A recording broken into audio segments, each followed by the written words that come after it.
What's up, champs, and welcome to another episode of the Short Shifts Fantasy Hockey Podcast, brought to you by Keeping Karlsson. I'm your host, Jeremy Versillo, and joining me tonight, my pal and yours, Shams Benamor. Shams, welcome to the new year. How's your first fantasy matchup of the new year going? It's going fine. I'm just kind of getting into the thick of things. It's everyone talking about having their holidays and whatnot in December. I'm ready to see family for about 2 weeks in January. So now I'm going to do the old balance of seeing if I can keep ahead of all the news and whatnot when I'm shifting 3 hours east. So that should be fun next week. We'll both have to figure that out because I think you said that you aren't going to be around for short shifts the next 2 weeks. And I think a conflict came up for me also. So I think I'm traveling the next 2 weeks also. So we may have to talk with our fellow hosts and figure something out. But let's get right into the news. There's apparently a bunch of news despite the fact that there was only one game yesterday. First off, Valeri Nichushkin is out for 7 to 10 days. What's the fallout you've got from that? So it's a shame that luckily he's only out for about a week. They kind of said just day to day, but then he also gave the 7 to 10. So we'll see how long it is. However, this kind of forced them to put their back to their normal lines. They had some kind of a split line of having Rantanen and McKinnon separated, but now they're back to having Lehkonen, McKinnon, and Rantanen together, which it's fine for them, but it really hurts the secondary guys because now it's the second line is Colton, Mittelstadt, and Drouin, which is a lot less interesting when you don't have Rantanen there. So the game hasn't started yet, so we don't know how that affects the power play, but right now it's just kind of the big guys, fine, but the secondary pieces take a big hit now that they're all together and not having any avenue to the big guns. Would you bother adding any of these secondary pieces if they're sitting around on the waiver wire? I feel like Drouin has kind of been pretty good when healthy, and he's owned in a lot of places. But Mittelstadt and Colton, I kind of don't want. Yeah, I'm kind of in the boat where I've seen them added already. And like, if you already have them, I wouldn't rush to drop them unless you have like moves left over or an interesting person to pick them up. But if they're already on your waiver wire, especially with this setup for this week, I wouldn't be rushing to add the secondary pieces. On to some more injuries. Joey Daccord has actually been dealing with an upper body bruise for a little bit now. He missed a couple games. Grubauer started a few in a row. He does have back-to-back wins, but one of them was an .818 save percentage. So, you know, your mileage may vary starting Grubauer. I do think the Kraken kind of change how they play in front of him just because they know he's not going to bail them out as often. Generally just feels like a more tighter defensive front there. The other goalie injury is Sam Ersson is hurt. I'm not sure how long that one is. Do you have any more info there? They didn't really give any info. It's basically all we know. It's a lower body injury and, quote, day to day. However, there's some concerns with the beat writers is that he has had groin issues in the past this season that has kept him out. So they haven't declared it specifically the groin, but it's another lower body injury. So we'll see what happens. The big thing here is that even though they have 3 goalies that have played in the NHL this season, is that Ersson's probably the most steady, and Kolosov has been on a pretty bad cold streak. I think if I remember correctly, in the last 5 starts he had 1 win and 1 quality start. So this is going to be one of those situations where, especially them playing Vegas tonight, and then I believe they have a back-to-back with Toronto, or at least like a home and away with them the next 2 games. I would just be waiting to see on keeping Ersson in your IR and then just not touching any of the goalies here until maybe next week where we have a little bit more idea and see how they actually play. I certainly would be avoiding any of the goalies there, especially with Ivan Fedotov coming up as the backup. Maybe a chance to stream against them, though, if you're expecting those goalies to let in a lot of goals. Definitely scary with a goalie and a lower body injury. That feels like it always is going to be 2-ish weeks minimum, just because goalies are required to be so flexible. I'm always scared of that. Next up, Jared Spurgeon took a nasty slew foot in their game against the Predators last night, or 2 days ago. Fortunately, it looks like he avoided the worst of the injury. It's still week to week, but people were concerned that his season or career at his age might have even been over with how bad it looked with his ankle and knee kind of bending as he went into the boards. It looks like the replacement on the top power play is Brock Faber, as kind of expected. Any other things to consider here? Nothing really here. Maybe just like in your deeper leagues, maybe Brodin just going to be asked to play more minutes here and there, might get some more banger stats. But right now, it's maybe in your shower leagues. I've seen Faber drop. Then if you're just in your power play points, that's probably the biggest takeaway from here.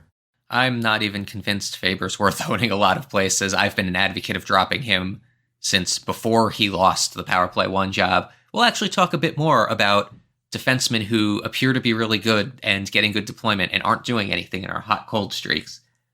Lastly, for the injury-outjury stuff, though, I'll call it 2 near-outjuries. Kris Letang is on his way back. He was placed on IR, so he can't return until Sunday. He just some sort of lower body injury cropped up, but he's been skating with the team. Hopefully it's just a minimum stay there. Sounds like Marcus Pettersson returns, though, to give the Pens some much-needed support back there. And finally, Connor Ingram is on a conditioning stint with the Tucson Roadrunners and may be back with the Utah Coyotes pretty soon. Much fantasy relevance there, or kind of just news is news? I think probably the thing is that you have Ingram. People were really high on him at the start of the season of potentially taking over the net, but he hasn't really been playing too well. He only has like an .871 save percentage so far this season. So while I don't think he'll be taking the net, I think he'll probably be good enough, or at least the team will want him enough to start eating into Vejmelka's playing time. And it will be interesting to see how much he does. And then that could be more one of those situations where he's not good enough to be rostered, and it could damage the rosterability of Vejmelka as well. I'd argue that people weren't expecting him to take the net. People were expecting him to continue to hold the net that he took last year. He started 50 to Vejmelka's 38 last year. I do think that he kind of totally flopped to start the season. I was one of those people expecting, another, 50 starts for Ingram, and he was just bad. And like hasn't held up his end of the bargain, and I don't think he's going to get the starter role for sure. I think the worst case scenario for fantasy owners, though, is that he comes back and they go to a 50-50 like they were 2 years ago.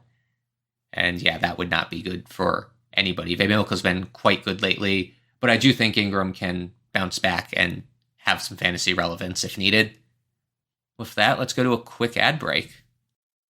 Don't you love the sounds and sights of a hockey game? The feels? Yeah, you do. And one great way to get there is with Game Time. They have a new feature called Game Time Picks that makes getting tickets to see your favorite teams play live even easier. Game Time Picks filters out the fluff to show you only incredible deals on great seats, so you don't have to waste your time searching through thousands of tickets. I'm looking at some events right now. I actually just like to scroll through the app to see what's happening. First off, Sens tickets starting at $8, and that's like for 3 different dates. Certainly not against the Leafs. Those cost a little more, but I can see that all real easy. And so can you. And while you do, you get seat views with each ticket. You get a panoramic view from your seat in the app before you buy. And all purchases, of course, are covered by Game Time's ticket coverage, the most flexible customer service policy in the ticketing industry. So take the guesswork out of buying tickets with Game Time Picks. Download the Game Time app, create an account, and use code THPN for $20 off your first purchase. Terms apply. Again, create an account and redeem code THPN for $20 off. Download Game Time today. What time is it? Game time, Mr. Wolf. It's the most wonderful time of the year for getting in on all the hoops, football, and hockey action at DraftKings Sportsbook. In the season of giving, we're being gifted college football and hockey, pro football and basketball, and pro hockey too, almost 24/7. And here's a gift for all new customers of DraftKings. Bet $5 to get $150 in bonus bets if your bet wins. Download the DraftKings Sportsbook app and use code THPN. That's code THPN for new customers to get $150 in bonus bets if your bet wins when you bet just $5. Happy holidays from DraftKings. The crown is yours. Gambling problem? Call 1-800-GAMBLER. In New York, call 877-8-HOPE-NY or text HOPE-NY 467-369. In Connecticut, help is available for problem gambling. Call 888-789-7777 or visit ccpg.org. Please play responsibly. On behalf of Boot Hill Casino and Resort in Kansas, 21 and over. Age and eligibility varies by jurisdiction. Void in Ontario. Bonus bets expire 168 hours after issuance. For additional terms and responsible gaming resources, see dkng.co/ice. Welcome back, everyone. Now for our hot cold streaks. You pointed out that Quinton Byfield has finally started to heat up. I think he was one of the big disappointments this year. It looked like he was close to a breakout at the end of last year. What's he been doing lately to rejuvenate his fantasy stock? Well, the interesting thing is that other than getting on the power play 1, which he's yet to get any power play points from that spot, nothing has changed with his deployment. But in the last 5 games, he has 6 points with 4 goals and 2 assists. Those 4 goals are really nice. And on top of that, I guess he's just being more aggressive because he's averaging 2.2 shots, which is, you wouldn't really write home about 2.2 shots. But if you looked earlier to the season, he had a 11 game streak. I kid you not. I'm calling this 11 game streak because literally in those games, he registered only 1 shot, no 0s and 2s, average, literally 11 games straight of 1 shot. So the fact that he's being more active, hopefully, even though he's going to be playing with Fogel and Jeannot on line 2.5, if you want to call the Fiala line 2, is that he's going to be interesting enough that he's going to have at least some rosterability, but I'm not sure he's going to be back to those days where he's playing with Kempe and Kopitar, but I feel like it's just going to be one of those situations that instead of being off the radar, he's going to have his moments, and then in your deeper league, where you don't have your picks of top line players, he's going to be rustful there, and then in your shower leagues, going to be more of a streamer that has value now instead of just a clear snoozer. I'm a huge Quinton Byfield fan. I love watching him play. I think that this is a really promising look. Like you said, he's gone from a streak where he was shooting 1 shot per game, which is completely unrosterable, arguably even for a defenseman. I mean, Jeremy Lauzon shoots 1 shot a game. And now he's got some 4s and some 5s sprinkled in with the 2s and 3s that are more the norm now. So that's really promising. The 6 goals in the last 8 games, it looks like, is a little bit of cautionary shooting percentage. I didn't quite do the math, but he's definitely outshooting his number there.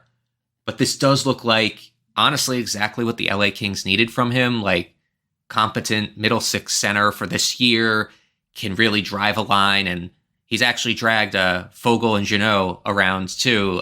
Fogel's been a great streamer the past few weeks. I think he's got 3 or 4 goals.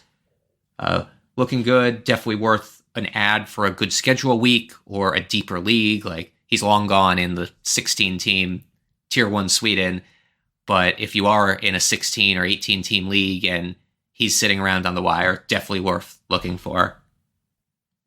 Next up on the cold streak side, one of the defensemen I hinted at is Brandon Montour. I kind of feel like he's now in that fringe roster category now that Vince Dunn is back. He was doing work with Vince Dunn out, was playing on the power play, was getting a lot of even strength points, scoring a lot of goals, actually. But now he's only got 3 points in his last 10, none in his last 4. The shot totals have gone down too, as has the deployment. From an eye test standpoint, he still looks good. He's driving play, he's starting breakouts, he's defending well, but it just seems like the play doesn't run through him, nor is he out there with the offensive caliber players the way Dunn is. The one promising thing is when it's late in a game and they need goals, they've got both him and Dunn out there on the 6-on-5s. They've got them paired together at 5v5 sometimes. So there's lots of opportunity, but I think he's kind of slid back down to the medium realm as opposed to where he was while Dunn was out. Yeah, the scary thing too is that your first thought is probably, it's Seattle, they're playing defensively, they're not getting a lot of goals, so he's not getting involved.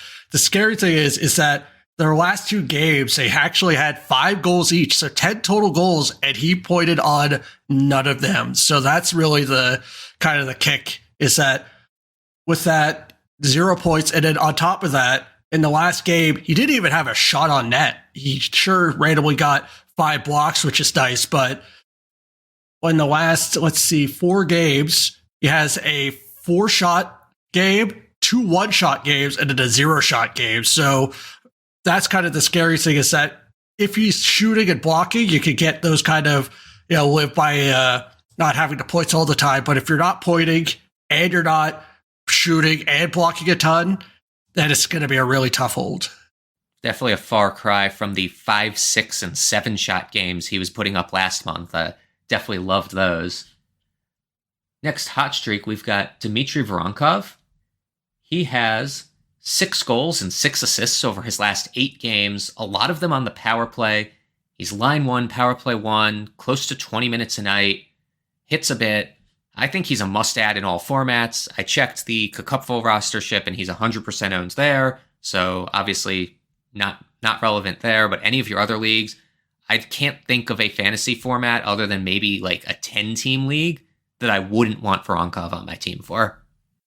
Yeah, that's just basically ever since he got to play and stay with Marchenko and Monahan on that top line, that's where it's unlocked. He had some time earlier in the season where he's kind of bouncing around and there's some guess to his value. But now that he's with them both on the power play and on the top line, that is just kind of unlocked his points and makes me feel confident that it's going to stay. It's not just kind of a random outburst that, we saw from like Matthew Oliver or like a random JVR streak that will come. The fact that he's staying on that top line with those players makes me expect this to continue.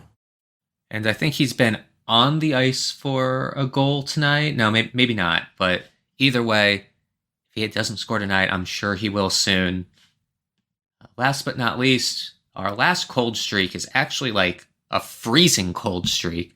Rasmus Andersson has 1 point in his last 11 games, despite still kind of being on power play 1, it looks like. Is he just a drop candidate, or am I overreacting?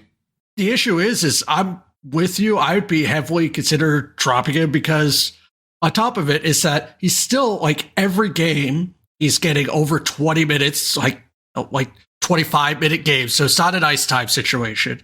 He's getting one of the power plays. They've done split a lot. So he's getting time with at least some decent offensive forwards on the power play and doing nothing with it now.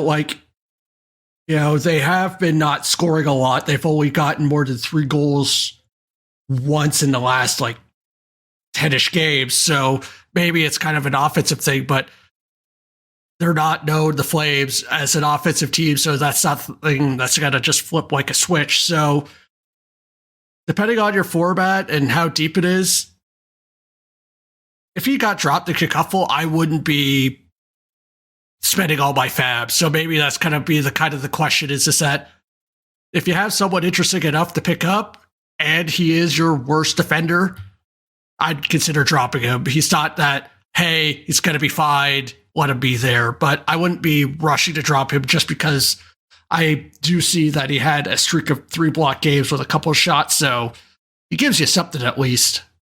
The 3 block games are definitely very nice. He is averaging over 2 blocks per game on the season, even though actually the recency, he hasn't had as many blocks as he did earlier in the year.